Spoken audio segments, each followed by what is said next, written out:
Hello Shri YouTube ఛానల్ను subscribe చేసుకోండి. Hi అండి.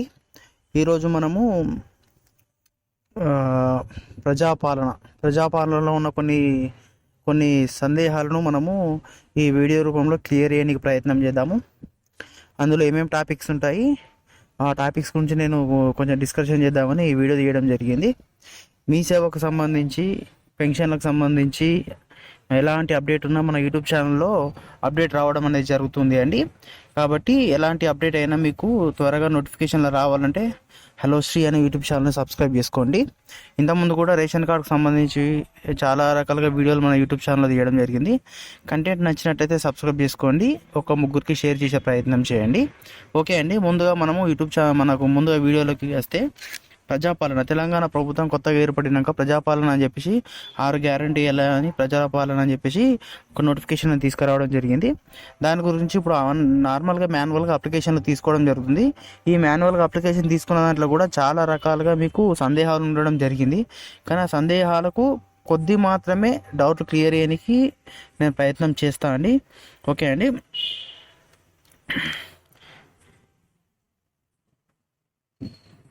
ముందుగా మనము తెలంగాణ ప్రభుత్వం ప్రజాపాలన, ఓకే, ఇందులో మనకు ముందుగా సంబంధించి ఒక అప్లికేషన్ ఫామ్ ఫస్ట్ చూద్దామండి. మనము అప్లికేషన్ ఫామ్ చూసిన తర్వాత చేయడం జరుగుతుంది. ఓకే, ముందుగా ప్రజాపాలన అప్లికేషన్ ఫామ్ ఇట్లా ఓపెన్ చేసినట్టయితే మనకి ఈ రకంగా ఆ ఫామ్ ఇవ్వడం జరిగింది. ఇందులో మనకు సంబంధించి మాన్యువల్గా అప్లికేషన్ ఫిలప్ చేసి అక్కడ సబ్మిట్ చేయండి 6th లోపు అని చెప్పేసి మనకు అన్నారండి. ఈ ఫామ్ ఫిలప్ చేయడానికి రేషన్ కార్డు అవసరం లేదండి. రేషన్ కార్డు ఉంటే పెట్టచ్చు, రేషన్ కార్డు లేకపోతే అవసరం లేదు. అది కూడా మనకు ఐటీ మంత్రి శ్రీధర్ బాబు చెప్పడం జరిగింది. ఇక్కడ చూడండి, మీరు ఇక్కడ ఉంది చూడండి, రేషన్ కార్డు లేని వారు కూడా గుడ్ న్యూస్ అని చెప్పేసి చెప్పిండు. అంటే మన ఈ దరఖాస్తుకు రేషన్ కార్డు లేకుండా దరఖాస్తు చేసుకోవచ్చు అనే విషయం మీద ఇక్కడ మనకు క్లియర్ కట్గా 6 గ్యారంటీలు వర్తిస్తాయి మనకు అని చెప్పి మంత్రి శ్రీధర్ బాబు చెప్పడం అనేది జరిగింది. ఇందులో మీరు గమనించినట్టు మీకు తెలుసుకోవచ్చు. నెక్స్ట్ వచ్చేసరికి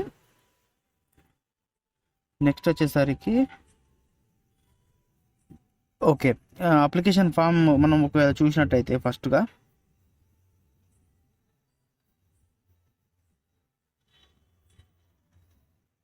ఈ అప్లికేషన్ ఫామ్ చూసినట్టయితే మనకు రేషన్ కార్డు అవసరం లేదు అనే క్లారిటీ అనేది మీకు వచ్చింది అనుకుంటున్నాను.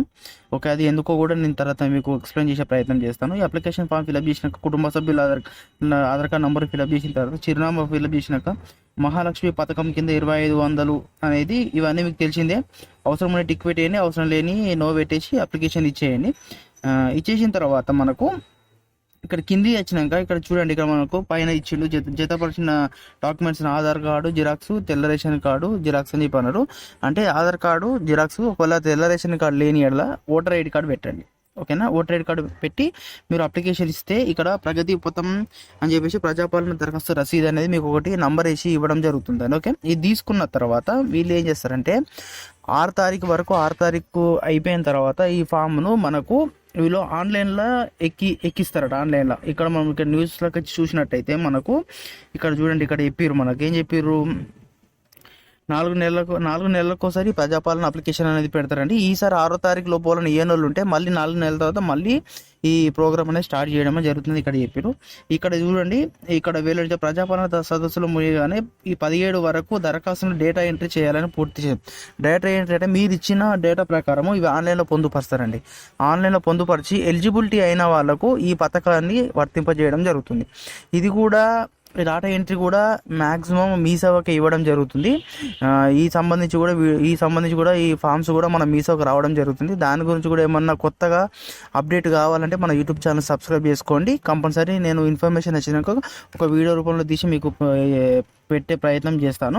ఓకేనా, ఇది అయిపోయిన తర్వాత రేషన్ కార్డు అన్నారు కదా సార్ అని చెప్పారు. రేషన్ కార్డు అనేది ఇంతకుముందు మనకు మీ సేవలోనే ఉండి ఇప్పుడు మీ సేవలోకి ఇవ్వలేదు. దీని కూడా ఒకటి ప్రజాపాలన అని చెప్పి ఒకటి తెలంగాణ రాష్ట్ర ప్రభుత్వం ప్రజాపాలన కుటుంబ వ్యవహారాలు అని చెప్పేసి మనకు రేషన్ కార్డు గురించి ఒక అప్లికేషన్ ఫామ్ అనేది ఇవ్వడం జరిగింది.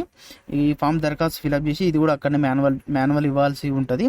ఇవి కూడా మీసేవకే వస్తుంది. మీసేవలో మేము డేటా ఎంట్రీ చేయడం జరుగుతుంది. దీని గురించి కూడా నేను సంబంధించి మీకు పూర్తి వివరాలు నేను అందించడం అనేది జరుగుతుంది. ఓకేనా.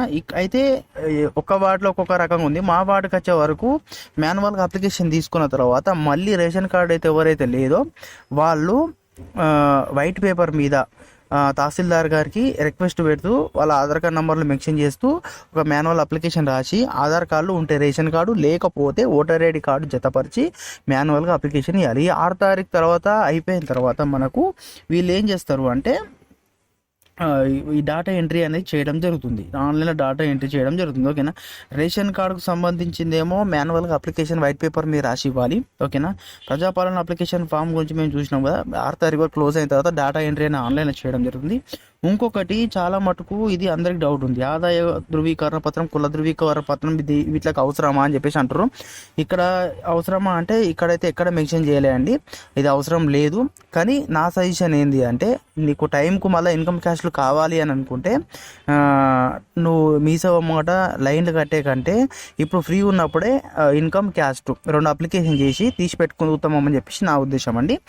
కాబట్టి ఇది తీసి పెట్టుకోండి. అవసరం ఉండొచ్చు ఉండకపోవచ్చు, 50% ఉంటుంది, 50% ఉండకపోవచ్చు.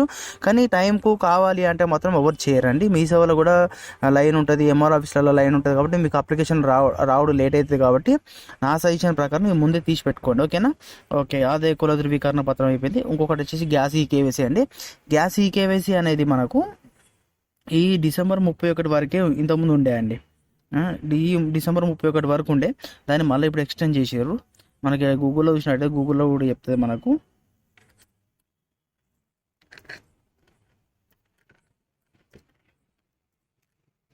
ఇప్పుడు హెచ్పి గ్యాస్ లాస్ట్ డేట్ అని చెప్పి మనం ఎంట్రీ చేసినాక ఇక్కడ చూడండి ఇస్తాడు. ఇగో ఈకేవైసీ స్పెసిఫిక్ డిక్లైన్ కదా December 31, 2023 అని చెప్పేసి మనకు లాస్ట్ డేట్ అని ఇచ్చారు. కానీ December 31 వరకు మనకు కేవైసీ అనేది పూర్తి కాలేదు. పూర్తి కాని ఎడల అందుకే దీని డేట్ అనేది ఎక్స్టెండ్ చేశారు. దీనికి టెన్షన్ పడే అవసరం లేదండి. ఇది ఎప్పుడైనా చేసుకోవచ్చు. కంపల్సరీ 500 గ్యాస్ అనేది ప్రతి ఇంటికి వర్తిస్తుంది. ఇది రాదు అని చెప్పేసి ఉంటుంది. కానీ ఇది ఈ కేవైసీ చేయాలంటే మాత్రం ఆధార్ కార్డుకు మొబైల్ నెంబర్ అనేది లింక్ ఉండాలి. ఆధార్ కార్డుకు మొబైల్ నెంబర్ లింక్ లేకపోతే ఈ అప్లికేషన్ అనేది మనం చేయనీకి అవకాశం ఉండదు. ఓకేనా. ఇది ఒకటి గుర్తుపెట్టుకోండి. నెక్స్ట్ వచ్చేసి అయితే ఓకే, రేషన్ కార్డుకు సంబంధించి చెప్పేసిన, ప్రజాపాలన అప్లికేషన్ చూపించిన, ఆదాయ ధృవీకరణ పత్రం, గ్యాస్ కేవైసీ అయిపోయింది. ఈ తెలంగాణ ప్రభుత్వం ప్రజాపాలనకు సంబంధించి ఇది అండి. నేను రేషన్ కార్డుకు సంబంధించి ఇంకేదైనా అప్డేట్ వస్తే నేను కంపల్సరీ మీకు నా యూట్యూబ్ ఛానల్ ద్వారా షేర్ చేయడం జరుగుతుంది. ప్రజాపాలన అండ్ మీ సేవకు సంబంధించి చాలా రకాల వీడియోస్ మన యూట్యూబ్ ఛానల్లో రావడం జరుగుతుంది. కావున సబ్స్క్రైబ్ చేసుకోండి. ప్రతి అప్లికేషన్ కూడా ప్రజాపాలన మన మీ సేవనే డేటా ఎంట్రీ చేయడం జరుగుతుంది. దాని గురించి కూడా ముందు ఫర్దర్ వీడియోస్ రావడం అనేది జరుగుతుంది. కావున మన యూట్యూబ్ ఛానల్ని సబ్స్క్రైబ్ చేసుకోండి. థ్యాంక్ యూ అండి. జై హింద్ అండి.